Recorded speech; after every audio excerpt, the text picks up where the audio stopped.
చెప్తాను. కొత్త వాళ్ళకి కూడా అర్థమయ్యే విధంగా ఉంటదనమాట నా మెథడ్. చెస్ట్‌ని బట్టి ఇది మార్క్ చేసుకుంటాం. ఇంకిక్కడ స్ట్రెయిట్ గానే రావాలండి. అంటే చెస్ట్ ఎక్కువుంది కదా అనేసి మనం ఇట్లా వంపుగా తీయడాలు ఇయి చేయకూడదు. మన బాడీని మనం ఒకసారి గమనించుకొని చూడండి. సైడ్‌కొచ్చేసి స్ట్రెయిట్ గానే ఉంటది. ఇటుగా చెస్ట్ ఉండేది. ఇది చెస్ట్ ఎక్కువున్నప్పుడు మనకు కావాల్సింది ఈ డాట్స్ రూపంలో లూజ్ ఇచ్చేస్తామండి. హాయ్ ఫ్రెండ్స్, అందరూ ఎలా ఉన్నారండి? ఈ రోజు వీడియో వచ్చేసి ఫ్రంట్ పార్ట్ క్రాస్ కటింగ్ ఏ విధంగా చేయాలనేది చూపించబోతున్నానండి. అంటే బ్యాక్ పార్ట్ లేకుండా ఫ్రంట్‌ని కట్ చేయలేం కదా! ఫస్ట్ వచ్చేసి బ్యాక్ పార్ట్ తీసుకొచ్చి ఈ విధంగా క్రాస్‌గా పెట్టేసి మొత్తం అవుట్‌లైన్ అంతా డ్రా చేసేసానండి. ఇక్కడ చూడండి. ఈ షోల్డరు, చంకరంని ఇప్పుడే కట్ చేసేసుకున్నామండి. మార్క్ చేసుకొని కట్ చేసుకుంటే ఏంటంటే, ఆ మార్కింగ్ అవతల గాని, ఇవతల గాని మనం కట్ చేస్తాం కాబట్టి, అప్పుడు ఫ్రంట్ వచ్చేసి కొంచెం ఎక్సెస్ వచ్చే ఛాన్స్ ఉంటదండి. అందుకే ముందుగా ఈ విధంగా కట్ చేసేసుకున్నామనుకోండి ప్రాబ్లమ్ ఉండదు. ఇప్పుడు చూడండి నెక్‌ని కూడా కట్ చేస్తున్నాను. ఇక్కడొచ్చేసి పావించ్ అని చెప్తున్నాను గదా! ఇదొచ్చేసి ఫ్రంట్‌కి, బ్యాక్‌కి కలిపి కట్ చేయాలండి. ఇంకా ఇప్పుడొచ్చేసి ఫ్రంట్ నెక్ మార్క్ చేసుకున్నామండి. ఫ్రంట్ నెక్ వచ్చేసి ఇది కొంచెం ఎక్కువ డీప్‌గా ఏస్తారు కాబట్టి ఫ్రంట్ వచ్చేసి 7 ఇంచెస్ మార్క్ చేసుకున్నానండి. 7 ఇంచెస్ ఇక్కడ కూడా మార్క్ చేసేసుకొని, రౌండప్‌తో ఒకసారి మార్క్ చేసేసుకుంటున్నాను. ఇప్పుడు ఇంక మనకి ఇది బ్యాక్ పార్ట్ మార్కింగ్ ఎక్కడికుంది చూడాలండి. చంక దగ్గర ఇక్కడికుంది. ఇంక మనకి ఈ బ్యాక్ పార్ట్‌తో పని లేదండి. తీసి పక్కన పెట్టేద్దాము. ఇంకొచ్చేసి ఇప్పుడు ఇక్కడ చూడండి. ఫస్ట్ వచ్చేసి నెక్ మార్క్ చేసుకున్నాము. ఇక్కడ నుంచి పావు తక్కువ 3 ఇంచులు పెట్టేస్తున్నామండి. ఈ విధంగా ఆల్రెడీ ఇక్కడ కట్ చేసాం కదా! ఇక్కడ నుంచి ఇక్కడికి మార్క్ చేసేసుకొని, ఫ్రంట్ కూడా రౌండ్ నెక్కే కాబట్టి ఈ రౌండ్ స్కేల్ యూజ్ చేసి చూడండి.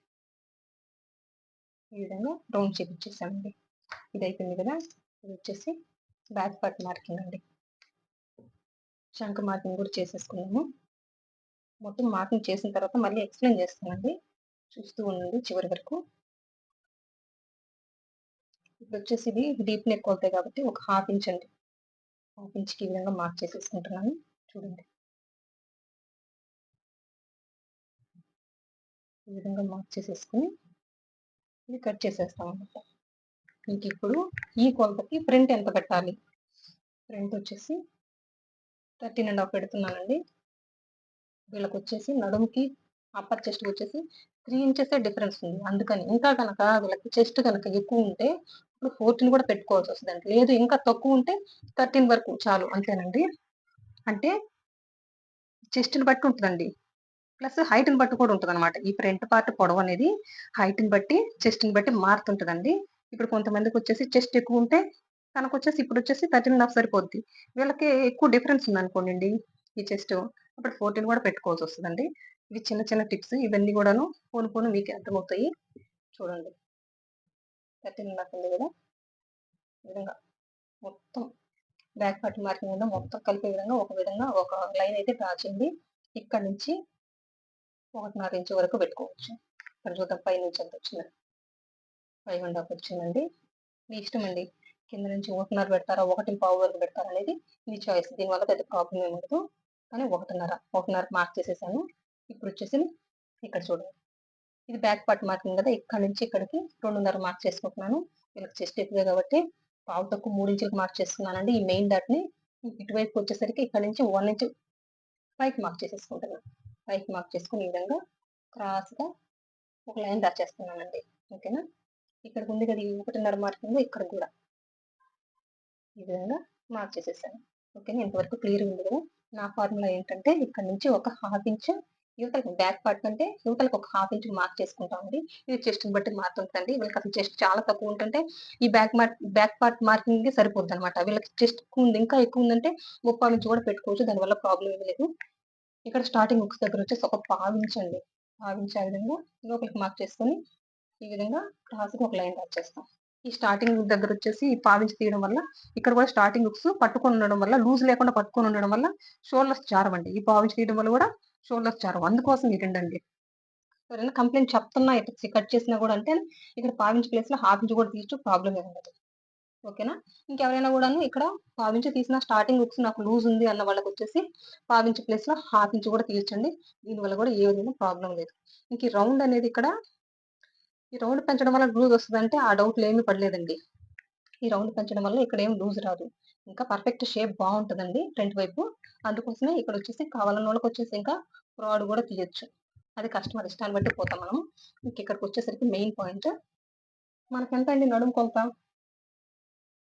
8.5 కావాలి. ఇక్కడ ఎంత ఉందండి 3.5 అనమాట. ఈ డాట్ కట్టేస్తాం కదా, ఇక్కడ నుంచి ఇక్కడికి వచ్చిందండి 8.5. చూడండి ఇప్పుడు ఈ విధంగా ఒక లైన్ డ్రా చేసేసుకోవాలి ప్లస్ ఖర్చు. ఓకేనండి, అర్థమైందా? చాలా సింపుల్ గా అర్థమయ్యే విధంగా, కొత్త వాళ్ళకు కూడా అర్థమయ్యే విధంగా ఉంటుంది అనమాట నా మెథడ్.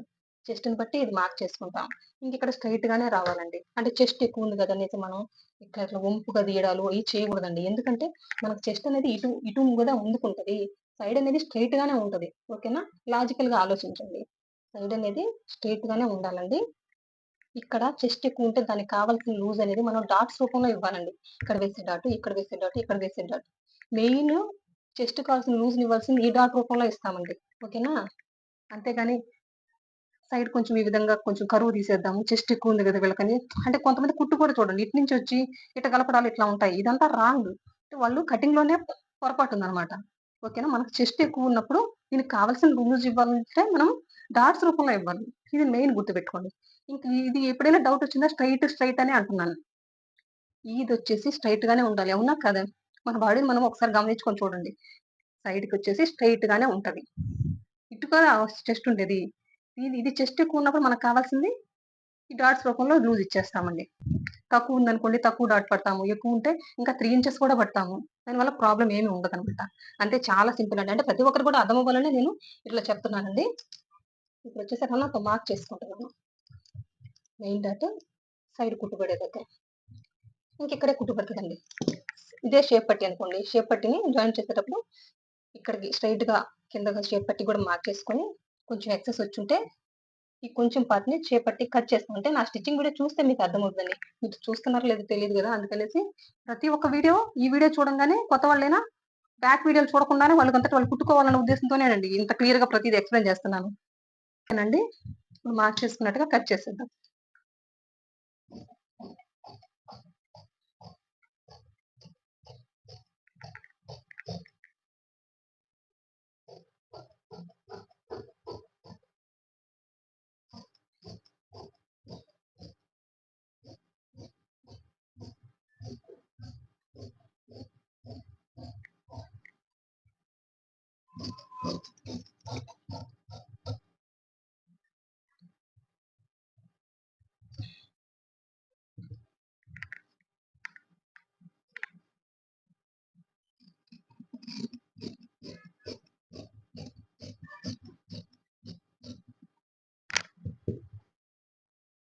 ఓకేనండి, ఫ్రంట్ పార్ట్ అయితే కటింగ్ కంప్లీట్ అయిపోయిందండి. ఇంకొకసారి ఎక్స్ప్లెయిన్ చేస్తానండి. మీరు ఈ నడుము కొలతగా ఎంత పొడవు తీసుకున్నారు, ఎందుకు ఇంతే తీసుకున్నారు అని మీకు డౌట్ రావచ్చు. ఇది వచ్చేసి మనిషిని బట్టి, మనిషిని చూసి, ఒకవేళ ఫ్రంట్ పొడవు మీరు తీసుకొని ఉంటే ఇంకా మంచిదండి. ఎంత పొడవు ఉందో అంత పెట్టేయడమే కదా, అందులో ఏ డౌట్ లేదనమాట. అది లేనప్పుడు వచ్చేసి ఆది జాగ్రత్త నుంచి చూసుకుంటాము, అది కరెక్టే. ఇంకొక మనిషిని చూసి కూడా మనకు అర్థమైపోద్ది అనమాట, వాళ్ళకి చెస్ట్ ఎక్కువ ఉందా తక్కువ ఉందా. హైట్ ని బట్టి కూడా మారుతుంటుందండి. హైట్ తక్కువ ఉన్న వాళ్ళకి ఒక లెక్క ఉంటుంది, హైట్ ఎక్కువ ఉన్న వాళ్ళకి ఈ చెస్ట్ లూజ్, ఇది చెస్ట్ పాయింట్ అనేది ఒకలా ఉంటుంది. ఇది కూడా మెయిన్, ఇవన్నీ గుర్తు పెట్టుకోవాల్సిన పాయింట్ అండి. అందుకని దానికి వచ్చేసి 13.5 సరిపోద్ది అనమాట ఈ నడుము కొలతకి. ఇంకొచ్చేసి అందుకనేసి నేను 13.5 పెట్టాను. కొంతమందికి ఇక్కడ కూడా ఎక్స్ప్లెయిన్ చేస్తాను, ఈ విధంగా వంపుగా వస్తుంది కదా, కొంచెం లూజ్ వస్తది కదా, చెస్ట్ కావాల్సిన లూజ్‌ని ఈ రూపంలో ఇద్దాం అనుకుంటారు. ఇది పెద్ద రాంగ్ అండి. అసలు ఇది కరెక్టే కాదనమాట. ఈ విధంగా వంపు తీయడం అనేది కరెక్ట్ కాదు. అంటే కొంతమంది బ్లౌజ్‌లు ఆదికిచ్చినప్పుడు ఈ విధంగా తీసి ఉంటాయి. ఎట్లా తీస్తారో అనేది నాకు అర్థం కాదండి.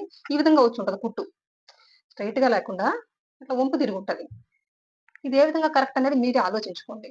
మనకిక్కడ చెస్ట్ ఉన్నప్పుడు చెస్ట్‌ని బట్టి ఇక్కడ ఈ డాట్స్ రూపంలో దీనికి లూజ్ ఇవ్వాలి కానీ, ఇక్కడ ఈ కుట్టును వంపు తీయడం వల్ల కాదండి. ఓకేనా? అంటే మీరు కరెక్ట్‌గా కట్ చేయలేదని అర్థం అనమాట. ఇక్కడ వచ్చేసి చెస్ట్‌ని బట్టి ఈ డాట్లు మారుతుంటాయండి. ఇక్కడ ఈ డాట్స్ ఉంటాయి గదా, ఈ డాట్లు మారుతుంటాయి. ఇదే కదా మెయిన్ డాట్, ఇదే కాబట్టి చెస్ట్ మొత్తానికి కూడాను ఈ డాట్‌లోనే ఉంటది మెయిన్. తర్వాత ఇవి 2 ఓకేనండి. ఈ 2 డాట్లు. చెస్ట్ ఎక్కువ ఉన్న వాళ్ళకొచ్చేసి పావు తక్కువ 3 లేదా 3 ఇంచులు కూడా పెట్టుకోవచ్చండి. ఇంకా చెస్ట్ ఎక్కువ ఉండే వాళ్ళకి ప్రాబ్లమ్ లేదు. ఇంకొచ్చేసి ఇంకా తక్కువ ఉందనుకోండి 2 పెడతాము, 2:30 పెడతాము, 2:15 పెడతాము. అదంతా ఎందుకు అట్లా పెడుతున్నామంటే ఈడుండే చెస్ట్‌ని బట్టే గదా ఈ 2 మారతాయి. ఇది అంతేనండి. ఇంక ఇదొచ్చేసి పొడవు వచ్చేసి ఈ మార్కింగ్ కంటే 1.5, 1.25 ఇంచు పైకి మార్క్ చేసుకుంటే సరిపోద్దండి. నేను 1.5 ఇంచు పైకి మార్క్ చేస్తున్నాను. నా ఫార్ములా వచ్చేసి ఈ ఫ్రంట్ వచ్చేసి బ్యాక్ పార్ట్ మార్జిన్ కంటే ఒక 1/2 ఇంచ్ యువతలకి మార్క్ చేసుకుంటానండి. ఇక్కడ వచ్చేసి ఈ ఉక్సులు స్టార్టింగ్ పట్టుకొని ఉండడం కోసం ఒక 1/4 ఇంచ్ లోపలికి మార్క్ చేస్తాను. ఇంకా ఇలా కట్ చేసినా కూడా మీకు ఇక్కడ లూజు అని ఎవరైనా కంప్లైంట్ చెప్తే వాళ్ళకి 1/2 ఇంచ్ కూడా మార్క్ చేసి చూడండి. దానివల్ల ప్రాబ్లమ్ ఏమీ ఉండదనమాట. ఇంకా షోల్డర్ దగ్గరండి ఇక్కడ ఫ్రంట్‌కి, బ్యాక్‌కి కలిపి ఒక 1/2 ఇంచ్ ఇక్కడ గనక నెక్ వైపున డౌన్ చేసామనుకోండి షోల్డర్స్ జారకుండా పట్టుకొని ఉంటదనమాట. అంతేనండి. ఇంక ఇదొచ్చేసి బ్యాక్ పార్ట్ మార్కింగ్. ఫ్రంట్‌కి ఒకలాగా, బ్యాక్‌కి ఒకలాగా ఈ అప్పర్ చెస్ట్ ఉండదండి. ఫ్రంట్‌కి, బ్యాక్ కలిపి ఒకే విధంగా ఉంటది. సో, అందుకనేసి ఈ బ్యాక్ పార్ట్ మార్కింగ్ ఎక్కడుందో అక్కడికే మార్క్ చేస్తున్నాను. దీనికి మళ్ళీ ఏమి ఎక్స్‌ట్రా యాడ్ చేయలేదు. అట్లాగని తగ్గించను లేదు. ఓకేనా? అంతేనండి. ఇంకా యాజ్ టీజ్‌గా మనకు కావాల్సిన నడుము కొలత ఎంతండి? 8.5 ఉంది. ఇక్కడ నుంచి 3.5 వచ్చింది. ఈ డాట్ పట్టేస్తాం, కుట్టేస్తాం కాబట్టి 3.5 నుంచి కొలుచుకుంటే నాకు ఇక్కడికి 8.5 వచ్చింది కాబట్టి ఇక్కడికి మార్క్ చేసేసుకున్నాను. ఇంక ఇక్కడ కదా నాకు చంక వైపున మార్కింగ్ ఉంది. అక్కడి నుంచి స్ట్రెయిట్‌గా ఈ విధంగా ఒక లైన్ డ్రా చేసుకున్నాను. ఇక్కడే కుట్టు పడుతది. ప్లస్ ఎక్స్‌ట్రా ఖర్చు. చూసారు కదా ఎంత సింపుల్‌గా అయిపోయిందో back part front part cutting. అంతేనండి. నా వీడియో గనుక నచ్చినట్లయితే లైక్ చేయండి, షేర్ చేయండి, సబ్స్క్రైబ్ చేయండి. థాంక్ యూ అండి. Thank you for watching. Bye.